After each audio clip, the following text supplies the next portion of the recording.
اللہم صلی علی محمد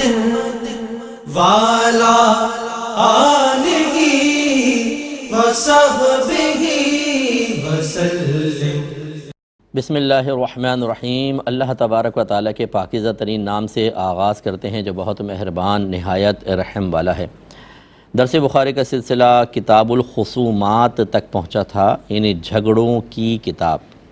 امام بخاری رحمۃ اللہ علیہ نے بخاری شریف کے اس حصہ کتاب میں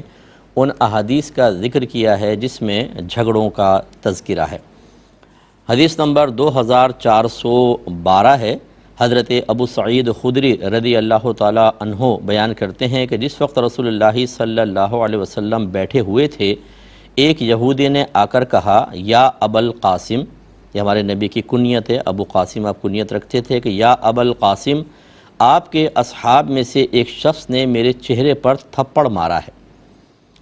نبی کریم صلی اللہ علیہ وسلم نے ارشاد فرمایا، کس نے؟ تب کسی نے کہا کہ وہ انصار کا ایک شخص ہے، یعنی انصار صحابہ میں سے ہے، مہاجر صحابہ میں سے نہیں ہے۔ آپ نے فرمایا اس کو بلاؤ۔ پھر آپ نے ان سے پوچھا کہ آپ نے ان کو مارا ہے، اس کو مارا ہے؟ تو ان صحابی نے کہا کہ یا رسول اللہ، اقرار کیا میں نے مارا ہے، اور وجہ بتاتے ہوئے کہا کہ میں نے سنا یہ بازار میں قسم کھا کر کہہ رہا تھا، اس ذات کی قسم کہ جس نے حضرت موسیٰ کو ہر بشر پر فضیلت دی۔ تو مجھے غصہ آ گیا۔ میں نے کہا کہ اے خبیث، کیا سیدنا محمد صلی اللہ علیہ وسلم پر بھی؟ بس مجھے سخت غصہ آیا اور میں نے اس کے چہرے پر تھپڑ دے مارا۔ تب نبی کریم صلی اللہ علیہ وسلم نے ارشاد فرمایا کہ انبیاء علیہم السلام کے درمیان کسی کو کسی پر فضیلت مت دو، کیونکہ قیامت کے دن سب لوگ بے ہوش ہو جائیں گے، پھر میں وہ شخص ہوں گا کہ جس سے سب سے پہلے زمین شق ہوگی، یعنی قبر پھٹے گی، اور سب سے پہلے میرے آقا صلی اللہ علیہ وسلم باہر تشریف لائیں گے۔ پس اس وقت حضرت موسیٰ عرش کے پایوں میں سے ایک پائے کو پکڑ کر کھڑے ہوں گے۔ پھر نبی کریم فرماتے ہیں، پس میں از خود نہیں جانتا کہ آیا حضرت موسیٰ بھی بے ہوش ہوئے تھے، پھر مجھ سے پہلے ہوش میں آ گئے، اور یا پھر اس جو سور پھونکا گیا تھا اس کی وجہ سے اللہ تبارک و تعالیٰ نے جب پہاڑ طور پر تجلی فرمائی تھی تو موسیٰ بے ہوش ہو گئے تھے، تو ان کا حساب کر لیا گیا۔ الفاظ اس طریقے سے ہیں کہ سرکار نے فرمایا کہ کسی کو کسی پر، انبیاء میں سے کسی کو کسی پر فضیلت مت دو، کیونکہ قیامت کے دن سب لوگ بے ہوش ہو جائیں گے، پھر میں وہ پہلا شخص ہوں گا جس کے لیے زمین کو پھاڑ دیا جائے گا۔ میں باہر نکلوں گا تو اس وقت میں دیکھوں گا کہ موسیٰ عرش کے پایوں میں سے ایک پائے کو پکڑ کر کھڑے ہوں گے، اور میں نہیں جانتا کہ موسیٰ مجھ سے پہلے موسیٰ علیہ السلام بھی بے ہوش ہوئے تھے یا نہیں، یا پہلے جو سور پھونکا گیا تھا اس کی وجہ سے ان کا حساب کر لیا گیا، پہلے صاعقہ کی وجہ سے ان کا حساب کر لیا گیا۔ تو خلاصہ کلام یہ ہے کہ پہلی بات، یہ حدیث پہلے گزر چکی ہے، تھوڑا سا میں اس پہ کلام کر چکا ہوں، کہ ایک تو نبی کریم صلی اللہ علیہ وسلم کے پیار میں، محبت میں، اور آپ کی عظمت پر کسی کو اعتراض کرتے دیکھ کر ان انصاری صحابی کو جلال آیا اور انہوں نے تھپڑ دے مارا۔ اس کا مطلب یہ ہوا کہ رحمت کونین صلی اللہ علیہ وسلم کی عزت و ناموس کے بارے میں اگر تھوڑا سا بھی صحابہ کرام علیہم رضوان کو ایسا محسوس ہوتا کہ خدا نخواستہ کوئی بے ادبی کا مرتکب ہو رہا ہے، تو ان کی دانست میں یہی تھا کہ ہمیں سرکار کی عزت و ناموس کی حفاظت کے لیے عملی کوشش کرنی چاہیے۔ یہ الگ بات ہے کہ جب وہ نبی کریم صلی اللہ علیہ وسلم کے پاس آئے تو سرکار نے دیگر باتیں بھی تلقین فرمائیں۔ اس کا مطلب یہ ہوا کہ لیکن یہ ضرور یاد رکھیے کہ وہ تھے صحابہ، وہ صاحب علم تھے، صاحب تقوی تھے، وہ لوگ مسائل کو اچھی طرح جانتے تھے، اور وہ یہود کی نیچر بھی جانتے تھے کہ اس زمانے میں جو یہود تھے جو اس وقت مدینے میں موجود تھے، وہ نبی کریم صلی اللہ علیہ وسلم کی شان میں بے ادبی اور گستاخی کا کوئی پہلو چھوڑتے نہیں تھے۔ اس تناظر میں ذرا اس کو دیکھا جائے، یہ میں اس لیے وضاحت کر رہا ہوں کہ یہ تو ٹھیک ہے کہ میرے آقا صلی اللہ علیہ وسلم کی عزت و ناموس پر اگر کوئی کلام کرے، خدا نخواستہ بے ادبی کا مرتکب ہو، تو غصہ آنا عین ایمان کی علامت ہے، ٹھیک ہے، لیکن اس کے بعد یہ ضرور اپنے بارے میں غور کر لیں کہ کیا آپ نے واقعی صحیح سمجھا ہے کہ نہیں سمجھا، سامنے والا واقعی گستاخی کا مرتکب ہے یا نہیں ہے، اور واقعی اس پر اس کی گرفت ہونی چاہیے کہ نہیں ہونی چاہیے، اس میں تھوڑی سی کبھی کبھار عوام کو مسٹیک ہو جاتی ہے، تو یہ معاملہ چھوڑنا چاہیے علماء اسلام پر کہ وہ اس کا تعین کر کے آپ کو بتائیں، تو پھر اس کے بعد بھی پھر عوام کا یہ کام نہیں ہوتا کہ وہ قانون کو یا دیگر چیزوں کو اپنے ہاتھ میں لے، بلکہ شرعی طریقہ یہ ہے کہ اس کو پیش کیا جائے اس وقت کی ریاست کے جو بھی ایسے ادارے ہیں کہ جو انصاف کریں گے، اور وہ جو فیصلہ کریں اس کے مطابق چلنا چاہیے۔ لیکن بہرحال ایک پہلو تو یہ ہے، اور دوسرا پہلو یہ ہے کہ جیسے بعض کہتے ہیں کہ جی بس ٹھیک ہے کسی نے کیا، فریڈم آف اسپیچ ہے، کچھ بھی نہیں کرنا چاہیے، یہ بھی غلط ہے۔ کیسے کچھ نہیں کرنا چاہیے؟ کوئی ہمارے والد صاحب کو گالیاں بکے، کوئی والد صاحب کو برا بھلا، والدہ کو برا بھلا کہہ دے، تو یقینی سی بات ہے کہ ناگوار گزرتا ہے، اور ان معاملات میں تو لوگ بعض اوقات قطع تعلق کر لیتے ہیں، اور پوری پوری زندگی ایسے رشتہ داروں سے کلام نہیں کیا جاتا۔ غرض ہے کہ اعتدال اور سمجھداری کا راستہ اختیار کرنا انتہائی ضروری ہے۔ اب وہ یہودی نبی کریم صلی اللہ علیہ وسلم کے پاس آیا اور اس نے شکایت کی۔ اب یہ انصاف کا تقاضا تھا کہ اگر دشمن بھی ہمارے پاس آئے، چونکہ میرے آقا صلی اللہ علیہ وسلم کی اس وقت ایک حیثیت نبی بھی ہیں آپ، ایک حاکم بھی ہیں آپ، ایک منصف بھی ہیں، تو لہٰذا وہ آپ کے پاس آیا اور آپ نے باقاعدہ صحابی کو بلا کر استفسار کیا۔ یہ نہیں ہے کہ تم یہودی ہو، میرے ہم مذہب نہیں ہو، اور یہ میرا ہم مذہب ہے تو میں اس کی فیور کروں، ایسی بات نہیں، بلکہ نبی کریم صلی اللہ علیہ وسلم نے اس کی بھی سنی اور اس کے بعد فیصلہ کیا۔ اس لیے اچھی طرح یاد رکھیں، حضرت عمر فاروق رضی اللہ تعالیٰ عنہ جیسے کہا کرتے تھے کہ جب تک ہم دونوں فریقین کی نہ سن لیں کوئی فیصلہ نہیں کریں گے۔ اب ہمارا یہ ہوتا ہے عمومی طور پر کہ ایک شخص کی بات سن کر بعض اوقات فیصلہ کر لیا جاتا ہے۔ میں عدالتوں کی بات نہیں کر رہا ہوں، وہاں تو باقاعدہ جرا ہوتی ہے، جو ایک قانونی طریقہ ہے اس کے مطابق گواہ آ کر گواہی دیتے ہیں، کیس چلتا ہے۔ میں عام بات عرض کر رہا ہوں کہ جیسے کسی دوست نے آ کے میں بتایا فلاں نے میرے ساتھ ایسا کیا، تو ہم دوسرے کو بلا کر معلوم نہیں کرتے، بلکہ دوست کی فیور میں اگر کوئی انتقامی کارروائی فوری طور پر ہو سکتی ہو ہم کر بیٹھتے ہیں۔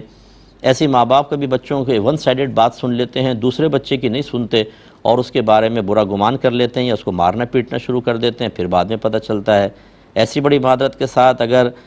والدہ آپ کی زوجہ کے بارے میں کہے کہ تمہاری بیوی نے ایسا ایسا کیا، تو ماں کی محبت، پیار، عظمت، احترام اپنے مقام پر، لیکن آپ کی زوجہ بھی کسی کی بیٹی ہے، کسی کی بہن ہے، اور آپ کے بچوں کی ماں ہے، ایک انسان ہے، ایک مسلمان ہے، اسے بھی حق حاصل ہے اپنی صفائی پیش کرنے کا۔ تو یہ نہیں کہ جیسی والدہ نے کہا آپ تیش میں آ گئے، ہاتھ پاؤں کانپنے لگے اور جا کے پہلی بات تھپڑ مار کے کی ہے کہ میری ماں نے کہا تم نے ضرور کچھ نہ کچھ کیا ہوگا، بھئی معلوم تو کرو۔ اسی طرح اگر بیوی نے کوئی شکایت کر دی ہے تو فوراً ماں سے بدظن ہو جانا، ماں کو صفائی کا موقع ہی نہ دینا۔ تو بعض والدائیں ایسی ہوتی ہیں جو ذرا جلالی قسم کی ہوتی ہیں، اب اگر بیوی نے کہہ دیا کہ تمہاری ماں نے آج بڑے غصے کا اظہار کیا ہے، تو وجہ تو معلوم کرو کہ کیوں کیا ہے۔ وہ کہتے ہیں ہاں امی کی تو عادت ہے غصہ کرنے کی، یعنی اس کو والدہ کی سابقہ جو عادات ہیں وہ اس کی تائید میں محسوس ہوتی ہیں کہ سچ کہہ رہی، جھوٹ کیسے کہہ سکتی ہے، ماں تو واقعی غصہ کرتی ہے۔ بھئی پرٹیکولر اس مسئلے میں تو معلوم کر لو، ہو سکتا ہے کہ یہ غلط بیانی کر رہی ہو، مبالغہ آرائی کر رہی ہو۔ ایسے ہی ہمارے خاندان کے بعض بڑے ہوتے ہیں کہ جو خاندانی جھگڑوں کو نپٹانے کے لیے بطور منصف مقرر ہو جاتے ہیں، جی دادا جان فیصلہ کریں گے، نانا جان سے فیصلہ کرائیں گے، ابا جان فیصلہ کریں گے، اور وہ عمومی طور پہ ناواقف شریعت ہوتے ہیں، انہیں کچھ نہیں پتہ ہوتا، تو وہ بعض اوقات ون سائیڈڈ فیصلہ کرتے ہیں یا غلط قسم کا فیصلہ کرتے ہیں۔ اور ناراض نہ ہوں بہت سے لوگ، ہمارے مطلب گاؤں کے اندر بعض اوقات پنچایتیں بیٹھ جاتی ہیں، اور ان میں وہ گاؤں کے کچھ ہوتے ہیں صاحب ایسے جن کو بڑا ذہین، سمجھدار اور وقت کا آئنسٹائن سمجھا جاتا ہے، اور وہ لوگوں کے حق میں فیصلے کر رہے ہوتے ہیں، اور بالکل نامعقول اور غلط قسم کے فیصلے کر رہے ہوتے ہیں۔ اگر کسی نے مثال کے طور پر کسی کے عورتوں کے معاملات میں کوئی انوالو ہوا ہے مرد، تو جی تم اپنی بچی اس کو دو گے، ارے بھائی کیسے دیں گے، کیوں دیں گے، شریعت کیا کہتی ہے اس کے مطابق آپ فیصلہ کریں۔ تو خلاصہ کلام یہ ہے کہ غلط فیصلے کرنا یا ون سائیڈڈ بات سن کر اور بروقت دوسرے کے خلاف کوئی فیصلہ کر دینا، یہ ہماری شریعت کا طریقہ نہیں ہے۔ میں سب سے گزارش کرتا ہوں، اور خصوصاً اہل علم سے، کہ بعض اوقات لوگ آ کر کسی کی شکایت کرتے ہیں، اور یہ شکایت کرنے والے بھی بی جمالوں سے کم نہیں ہوتے، خوب چابیاں بھرتے ہیں، مرچ مسالہ لگاتے ہیں، اپنے پاس سے 50 چیزوں کا اضافہ کرتے ہیں۔ ایسے لوگوں کی تحقیق کرنا لازم ہے۔ انداز ایسا بنا لیں گے، وہ آپ کو کہہ رہے تو میں نہیں مانتا ہوں بات، اور منہ پہ جلال کے آثار لے آئیں گے کہ ایسا لگے گا جیسے وہ ایسا ہی کر رہا تھا، حالانکہ اس نے آرام سے کہا تھا یار میں ابھی نہیں مان سکتا، میں تو تھوڑا مصروف ہوں، اور یہ ایسے آ کے بتا دیں گے، اور ہاتھوں کے اشارے اور جلال چہرے کے اوپر۔ اب سامنے والے اگر صاحب علم ہیں تو بعض اوقات اعتماد ہوتا ہے کہ صحیح کہہ رہا ہوگا تو قبول کر لیتے ہیں، نقصان ہوتا ہے، لیکن اہل علم میں سے ہیں تو بہرحال تحقیق ہونی چاہیے کہ ٹھیک ہے تم یہ کہہ رہے ہو، میں اس کو بلواتا ہوں اور بات کرتا ہوں۔ اگر یہ جھوٹ بول رہا ہوگا دیکھیں گھبرا جائے گا، اور پھر اس کو آرام سے بلا کر معلومات کریں، اور پھر ان کو سامنے بٹھائیں کہ تم نے جو اس کے بارے میں شکایات کی ہیں کیوں مبالغہ آرائی سے کام لیا۔ اس چیز سے چونکہ ہم تبلیغ دین کے شعبے سے وابستہ ہیں اور ہر قسم کے شعبہ زندگی سے تعلق رکھنے والے لوگ ان جھگڑوں کے مسائل ہمارے سامنے ڈسکس کرتے ہیں، تو میں نے اکثر یہ دیکھا ہے کہ بدگمانیاں، ایک طرف کی بات سن کر فیصلہ کر لینا، دوسرے کو صفائی کا موقع نہ دینا، اس کی کسی بھی وجہ سے اگر ہمارے دل میں ناراضگی ہے یا ہم اسے اچھا نہیں سمجھتے ہیں تو اس کی صحیح بات کو بھی غلط قرار دے دینا، ان چیزوں کی وجہ سے ہمارے معاشرے میں ایک بیلنس آؤٹ ہو گیا ہے، اور بعض اوقات دشمنیاں پیدا ہوتی ہیں، اور وہ ناراضگی پیدا ہوتی ہے جس کو اللہ کے نبی نے منع فرمایا۔ سرکار نے ارشاد فرمایا کہ کوئی مسلمان بھائی اپنے مسلمان بھائی سے 3 دن سے زیادہ ناراض نہ رہے، 3 راتوں سے زیادہ ناراض نہ رہے، اور ان میں بہتر وہ ہے جو سلام میں پہل کرے۔ اور ایک روایت میں فرمایا کہ جس نے 3 دن سے زیادہ ناراضگی رکھی اور وہ اسی حالت میں مر گیا تو وہ جہنم میں جائے گا، سرکار نے ارشاد فرمایا۔ اس لیے ہمارے بھائی بہن ذرا درس حاصل کریں اور غور کریں کہ سابقہ زندگی میں اس طرح کا معاملہ آپ کے ساتھ تو نہیں آیا تھا۔ تیسری بات یہ ہے کہ یہ بات پہلے گزر چکی ہے کہ نبی کریم صلی اللہ علیہ وسلم نے جو فرمایا کہ انبیاء علیہم السلام میں سے کسی کو ایک دوسرے پر فوقیت یا فضیلت مت دو۔ یہاں پہ سرکار نے یہ بیان فرمایا، اور پچھلی حدیث میں تھا کہ مجھے موسیٰ پر فوقیت مت دو۔ وہاں ہم وضاحت کر چکے ہیں کہ یہ فوقیت اور فضیلت نہ دینے کا معاملہ کچھ مخصوص صورتوں کے ساتھ رکھا جائے گا، یہ کنڈیشنل ہے، یعنی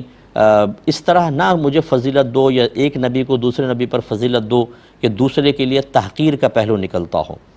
ایک کو آپ اچھا کہہ رہے ہیں دوسرے کو معاذ اللہ برا کہنا شروع کر دیں، اس طرح فضیلت نہ دو۔ حالانکہ ورنہ خود نبی کریم صلی اللہ علیہ وسلم نے تحدیث نعمت کے طور پہ اور یقیناً اللہ کے حکم سے اپنے فضائل بیان فرمائے اور خود کو دیگر انبیاء علیہم السلام پر فوقیت دی ہے،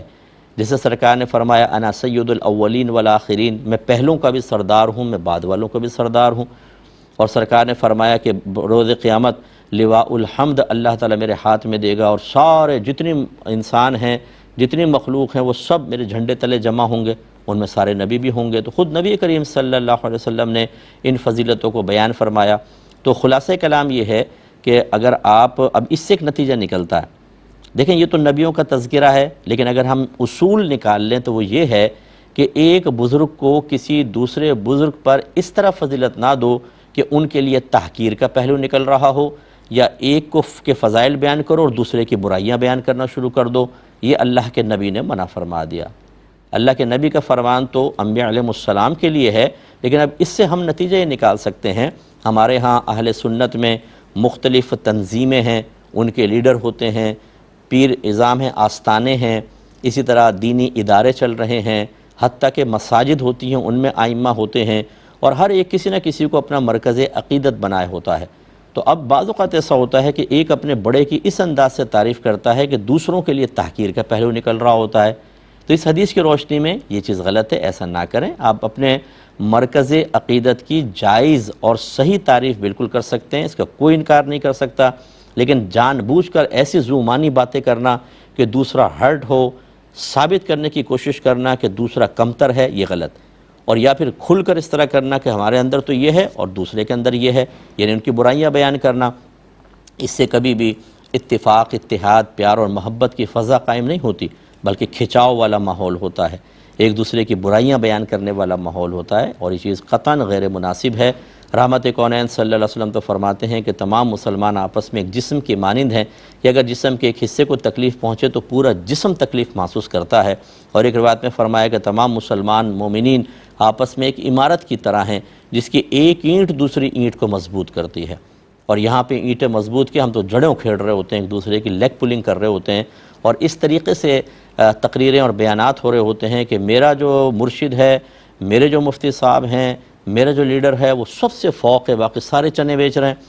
تو یقینی سی بات ہے کہ سامنے والا طیش میں آتا ہے، پھر وہ اس طرح کا بیان کرتا ہے، اور اس سے آپس میں تنازع پیدا ہوتا ہے، جھگڑا پیدا ہوتا ہے، جو اللہ کے رسول نے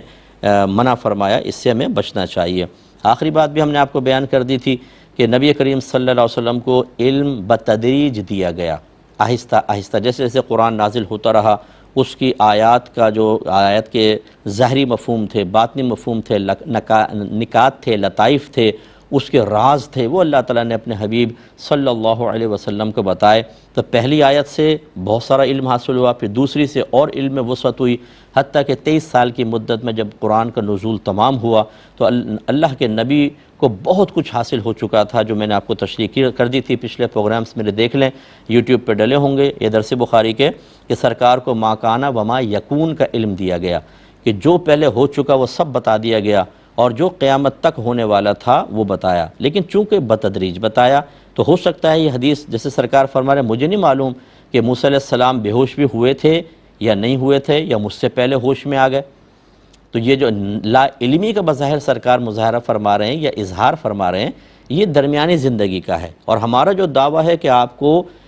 پردہ ظاہری فرمانے سے پہلے اللہ نے ما کانا وما یکون کا علم دیا۔ تو اگر خدا نخواستہ کوئی کسی بھی چیز کی کہ علم کی نبی کریم صلی اللہ علیہ وسلم سے نفی کرتا ہے تو اس کو یہ ثابت کرنا چاہیے کہ آخری سانس مبارک تک آپ کو اس کا علم نہیں دیا گیا۔ زندگی کے بیچ میں اگر کسی چیز کا علم نہیں دیا گیا تو نہ تو یہ سرکار کے لیے کوئی نقص اور عیب ہے، اور نہ مطلب یہ کہ وہ آپ سرکار کے معاذ اللہ علم کی وسعت میں کمی پر بطور دلیل پیش کر سکتے ہیں، یہ غلط ہوگا۔ میں اس کو یوں سمجھا دیتا ہوں کہ آپ کسی پہلے سال کی کلاس میں چلے گئے، کوئی ٹیچر وزٹ پر آئے تھے اور انہوں نے کویسچن کیے میٹرک کے، اب بچے تو جواب نہیں دے سکیں گے، پھر جب وہ بچے میٹرک میں آئے وہی چیزیں پڑھ لیں، اب ایک دفعہ ان کا اس کے بعد ان ٹیچر سے سامنے ہوا تو وہ کہتے ہیں ان کو تو وہ فلاں چیز بھی نہیں آتی، یعنی وہ جو علماء پہلے سال میں سوال کیے تھے میٹرک کے، ان کو تو نہیں آتی۔ ارے بھائی اس وقت جب آپ گئے تھے تو بیچارے پہلے سال میں تو ان کو نہیں آتی، لیکن اب تو میٹرک کر چکے ہیں، اب آپ ان کو کیسے کہہ سکتے ہیں کہ نہیں آتی؟ پوچھ کر دیکھیں دوبارہ ذرا۔ تو ایسے ہی ہوتا ہے کہ درمیانی عمر میں چونکہ بتدریج علم حاصل ہو رہا تھا تو یہ پاسبل ہے کہ نبی کریم کسی چیز کے بارے میں فرمائے مجھے نہیں معلوم،